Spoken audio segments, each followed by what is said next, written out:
जंगल का रहस्यमयी दरवाजा भाग 1। मीरा की जिज्ञासा। गर्मी की छुट्टियां शुरू हो चुकी थीं और मीरा अपने नाना नानी के गांव पहुंची थी। गांव की हरियाली, मिट्टी की खुशबू और चारों ओर चहकते पक्षी उसे बहुत अच्छे लगते थे। लेकिन सबसे ज्यादा उसे आकर्षित करता था नानी के घर के पीछे फैला हुआ घना जंगल। नानी अक्सर कहती थीं, उस जंगल में मत जाना मीरा, वहां कुछ रहस्यमयी है। क्या है वहां नानी? मीरा हमेशा पूछती। वहां कुछ है जिसे समझना आसान नहीं। मीरा एक जिज्ञासु लड़की थी। उसकी आंखों में हमेशा सवालों की चमक रहती थी और दिल में रोमांच की आग। और उसके साथ था उसका खास दोस्त राजा, एक हरा तोता जो बोल सकता था। अचानक मीरा ने देखा झाड़ियों के बीच कुछ चमक रहा था। राजा, वहां देख, मीरा ने कहा। उन्होंने झाड़ियों को हटाया तो सामने था एक सुनहरा दरवाजा जो जमीन के बीचों बीच खड़ा था, बिना किसी दीवार के, बिना किसी सहारे के। ये दरवाजा यहाँ कैसे? मीरा ने हैरानी से पूछा। ये वही है जो मैंने देखा था, राजा चहक कर बोला। दरवाजा धीरे धीरे चमकने लगा, जैसे वो मीरा से कह रहा हो, आओ, अंदर आओ। मीरा, तू जंगल में चल, राजा ने एक दिन फुसफुसाते हुए कहा। मैंने वहां कुछ चमकता हुआ देखा है। मीरा के दिल में हलचल मच गई।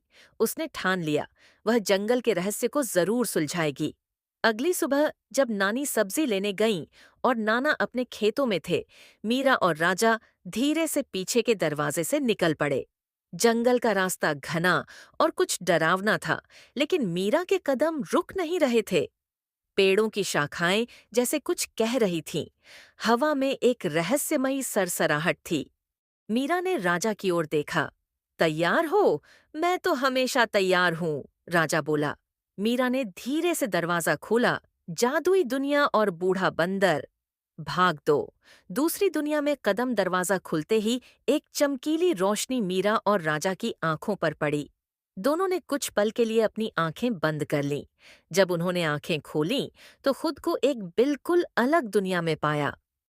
मीरा ने देखा एक बूढ़ा बंदर जिसकी दाढ़ी जमीन तक लटक रही थी, एक चमकती हुई छड़ी पकड़े खड़ा था। तुम मुझे जानते हो? मीरा ने पूछा। हाँ, बूढ़ा बंदर मुस्कुराया। मैं हूँ बूझू बाबा। मैं इस दुनिया का रक्षक हूँ। हम सब तुम्हारा इंतजार कर रहे थे। मेरा इंतजार? क्यों? मीरा आश्चर्य में पड़ गई। बूजू बाबा ने आकाश की ओर इशारा किया। गुलाबी आसमान पर एक काली छाया फैल रही थी। यह जंगल नहीं था, यह तो एक जादुई जगह थी। पेड़ हरे नहीं, नीले और बैंगनी रंग के थे। फूल हवा में तैर रहे थे। आसमान गुलाबी था और दूर कहीं झील का पानी सोने जैसा चमक रहा था। जानवर इंसानों की तरह बातें कर रहे थे। खरगोश टोपी पहने टहल रहे थे और एक हाथी पंखों से उड़ रहा था। ये कहाँ आ गए हम? मीरा ने हैरान होकर पूछा। ये तो किसी कहानी की दुनिया लगती है, राजा ने कहा। तभी एक आवाज आई। तुम आ ही गई मीरा। ये हमारी दुनिया पर संकट है। एक पुरानी काली ताकत फिर से जाग गई है। ये सब कुछ निगल रही है।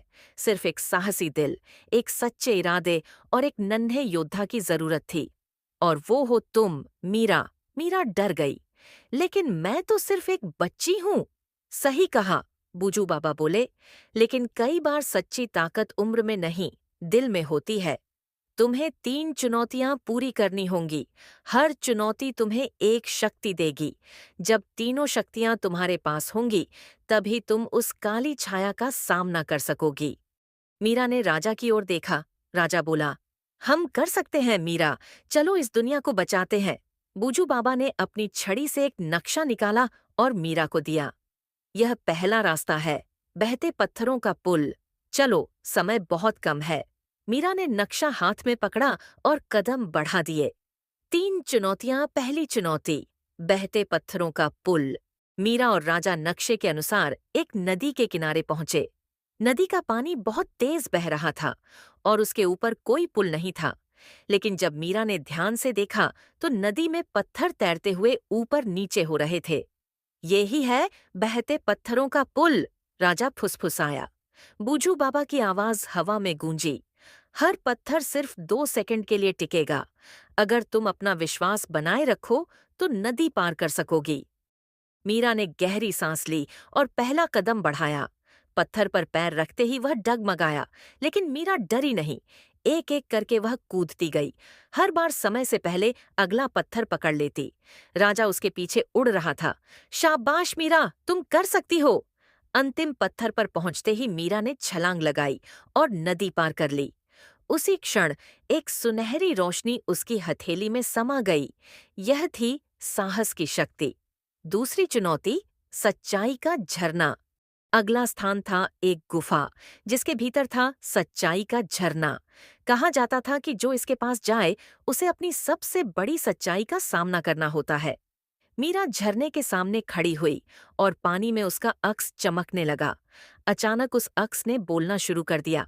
तू डरती है ना असफल होने से? तू सोचती है कि तू छोटी है, कुछ नहीं कर सकती।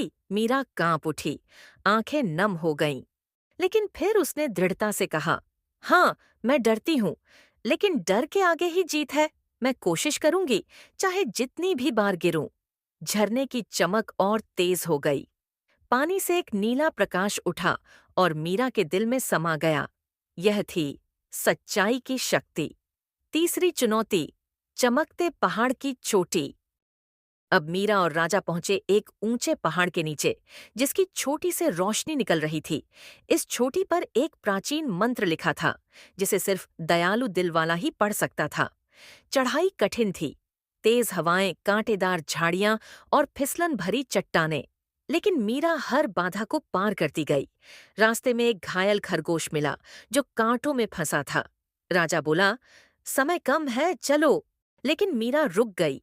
उसने कांटे हटाए, खरगोश को पानी पिलाया और कहा, अगर मैं किसी की मदद नहीं कर सकती तो ये सब जीत किस काम की? खरगोश मुस्कुराया और गायब हो गया। वह कोई परी था, जो मीरा की दया की परीक्षा ले रहा था। चोटी पर पहुंचते ही मीरा ने मंत्र पढ़ा। एक उजली रोशनी उसके चारों ओर फैल गई। यह थी दयालुता की शक्ति।